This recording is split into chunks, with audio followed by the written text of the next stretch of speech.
Growing up in a household where favoritism was as clear as day, I always felt like an outsider in my own family. My sister, Emily, was the golden child adored, celebrated, and placed on a pedestal by her parents. She was everything they ever wanted: intelligent, athletic, beautiful, and seemingly flawless. Meanwhile, I was the unexpected child, born prematurely with a severe heart condition that required multiple surgeries and constant medical care. My parents never let me forget the financial burden I placed on them, often making passive-aggressive remarks like, "We could have taken that vacation if it weren't for your medical bills," or "Emily's college fund would have been bigger if we didn't have to deal with your hospital stays." The contrast in how we were treated was stark and painful. While Emily's every achievement was met with parties and praise, my accomplishments, like winning a state level writing contests, were brushed aside because Emily had a soccer practice that day. Even when Emily pushed me down the stairs at 12 years old, leaving me with a massive bruise, my mother's only response was, "You should be more careful around Emily's things."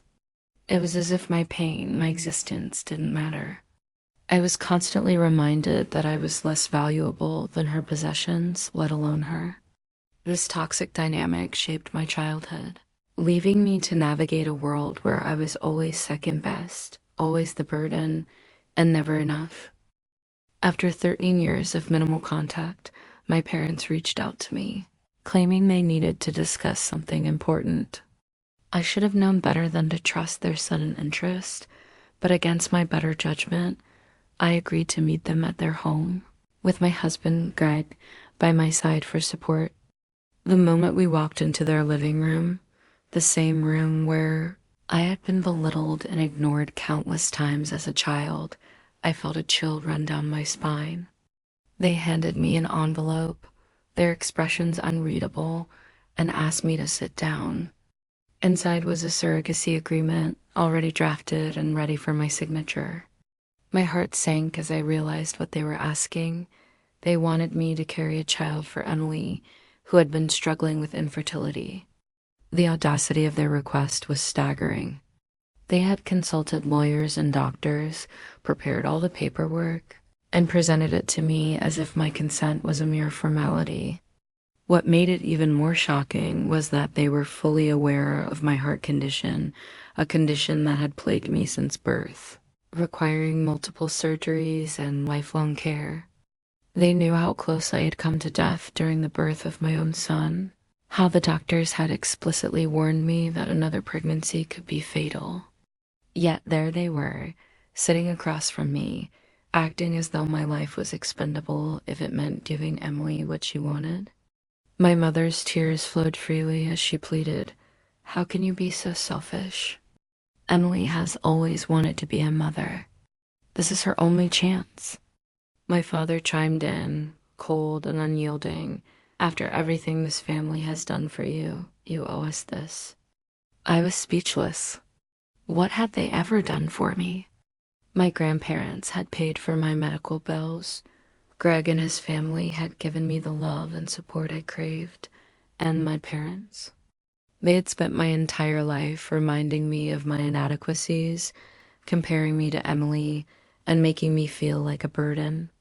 Now, they expected me to risk my life, to potentially leave my son motherless, just to fulfill Emily's dream of motherhood. The weight of their manipulation and guilt-tripping was suffocating. But for the first time, I saw their request for what it truly was, not an act of love, but a demand for sacrifice from someone they had never truly valued. My heart condition, which they had so often used as a reason to belittle me, was now being brushed aside as if it were nothing more than an inconvenience. The irony was almost too much to bear. The moment I tried to explain the gravity of my heart condition and the life-threatening risks of another pregnancy, my parents and Emily dismissed it as if it were a minor inconvenience. My mother, with tears streaming down her face, accused me of being selfish. "How can you be so heartless?" she cried. "Emily has always wanted to be a mother. This is her only chance. My father, cold and unyielding, added, "After everything this family has done for you, you owe us this." Their words cut deep, not because they were true, but because they revealed how little they valued my life. They knew the truth my heart had nearly given out during the birth of my son. I had spent weeks in the hospital, fighting for my life, while my parents barely acknowledged it. Now they were asking me to risk it all again, as if my survival was secondary to Emily's happiness. Emily, ever the golden child, took their side without hesitation.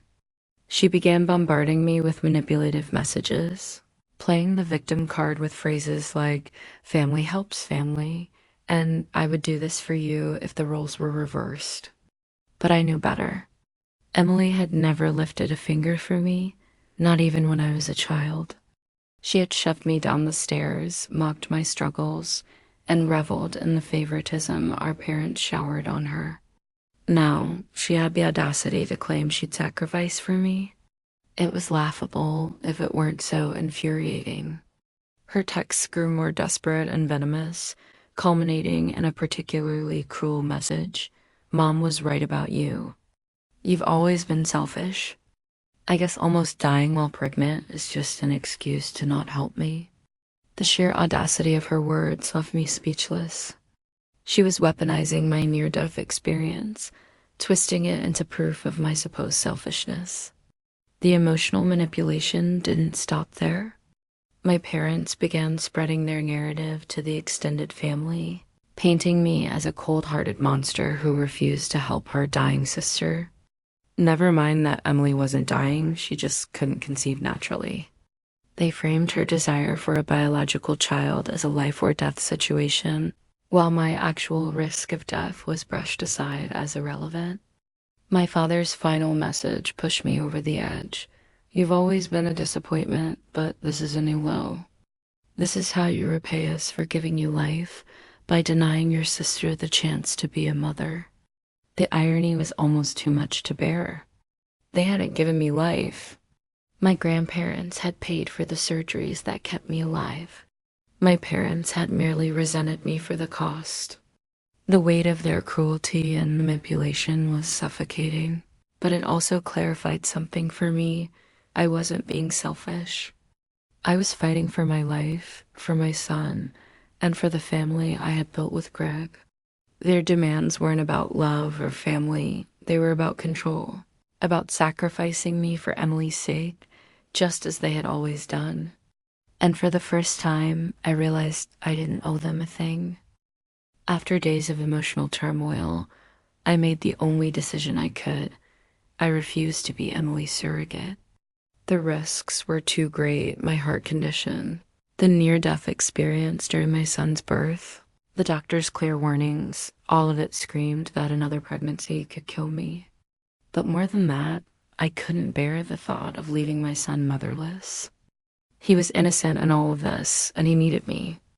As I looked at his tiny face, so full of trust and love, I realized that my family's demands weren't just about risking my life. They were about sacrificing his future too. My parents' reaction was as cruel as I expected. They called me selfish, ungrateful, and accused me of denying Emily her only chance at happiness. Emily, ever the manipulator, sent me guilt-tripping messages, claiming I was jealous of her and that I wanted to see her suffer. But their words no longer held the same power over me. For the first time, I saw their behavior for what it was, a lifetime of prioritizing Emily's wants over my needs, even when it meant endangering my life. They had never truly cared about me, not when I was a sick child, not when I nearly died giving birth, and certainly not now. With Greg's unwavering support, I stood firm in my decision. I blocked their numbers, cut off contact, and began building a life free from their toxicity. It wasn't easy, but it was necessary. I finally understood that my worth wasn't tied to what I could do for Emily or my parents. My life, my health, and my son's future were worth fighting for, even if it meant walking away from the family that had never truly loved me. realizing that my family's manipulation and harassment wouldn't stop on their own. Greg and I decided to take decisive legal action. We blocked all their numbers, my parents, Emily, and even distant relatives who had joined their campaign of guilt and pressure. But the calls and messages kept coming, each one more desperate and threatening than the last. My father's final message was the breaking point. You've always been a disappointment, but this is a new low. You're denying your sister the chance to be a mother? It was clear they wouldn't respect my boundaries, so we turned to the law for protection. Greg's company provided excellent legal insurance, and we quickly found a lawyer who was outraged by my family's behavior. She helped us draft cease and desist letters and began preparing documentation for a restraining order if necessary.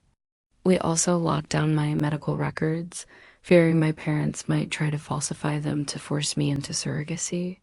The lawyer assured us that no court would ever compel me to risk my life, but we needed to establish a clear pattern of harassment to protect ourselves legally.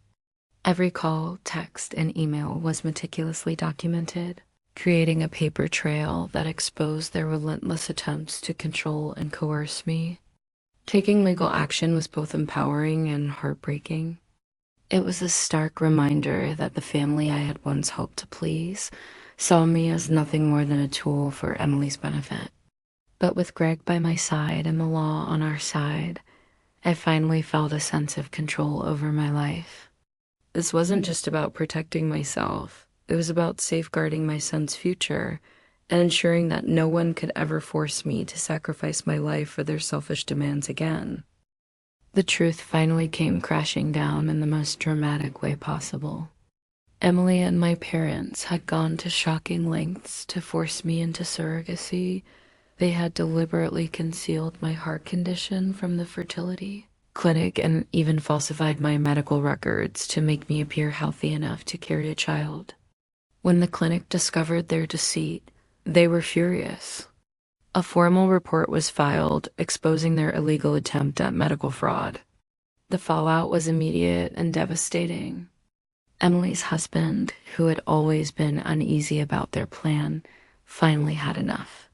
In a family group chat, he revealed everything: how Emily and my parents had conspired to hide my condition, how they had ignored the near-death experience I had during my son's birth, and how they were willing to risk my life for Emily's dream. The extended family, who had once sided with my parents, were horrified. My Texas aunt called to apologize, claiming she had no idea about the medical fraud. Others stopped speaking to my parents and Emily altogether, calling their actions unforgivable and illegal. The golden child's perfect image was shattered, and my parents' facade of moral superiority crumbled. Emily's husband filed for divorce, unable to stay married to someone who would go to such lengths to endanger her own sister. The clinic banned them from all associated facilities, and legal repercussions loomed on the horizon. It was a bittersweet victory. I had never wanted revenge only to be left in peace. But seeing their lies exposed and their carefully constructed narrative unravel felt like poetic justice. For the first time, I felt truly free, knowing that the truth had finally set me free from their toxic grip. In the aftermath of the chaos, I finally found the peace and happiness I had always longed for far away from the toxicity of my birth family. With Greg and our son by my side, I began to rebuild my life, free from the constant pressure and guilt that had haunted me for years. Our little family became my sanctuary, a place where I felt loved, valued, and respected unconditionally. Sunday board game nights, laughter-filled dinners, and quiet moments with my son became the foundation of my new reality. For the first time, I understood what family was supposed to feel like: safe, nurturing, and full of love. My grandmother, the only member of my birth family who had always stood by me, occasionally visited, bringing with her old photos of me as a child. As I looked at those pictures, I saw a happy little girl who had no idea of the emotional battles she would face. It broke my heart to realize how much she had endured, but it also filled me with determination to protect her, the child I once was, by living a life free from the shadows of my past. I owed it to her and to myself to thrive. The journey taught me a powerful lesson. Protecting yourself from a toxic family isn't selfish, it's an act of survival. For years, I had been told that my needs were secondary, that my life was less important than Emily's desires. But standing up to them, refusing to sacrifice my health and my son's future, was the bravest thing I had ever done. It wasn't easy to walk away from the people who were supposed to love me, but it was necessary. True family isn't defined by blood. It's defined by love, respect, and mutual care. Greg, our son, and the friends who supported me through the darkest times showed me what real family looks like. To anyone struggling with a similar situation, my message is this: your boundaries are valid, your health matters, and your life is worth fighting for. Walking away from people who don't love you enough to respect your worth isn't failure, it's freedom. Sometimes the bravest thing you can do is to choose yourself, even if it means leaving behind those who should have protected you in the first place. I've closed the chapter on my dysfunctional family, and now, with the family I've chosen, I'm ready to write a new, healthier story, one where I am enough, just as I am.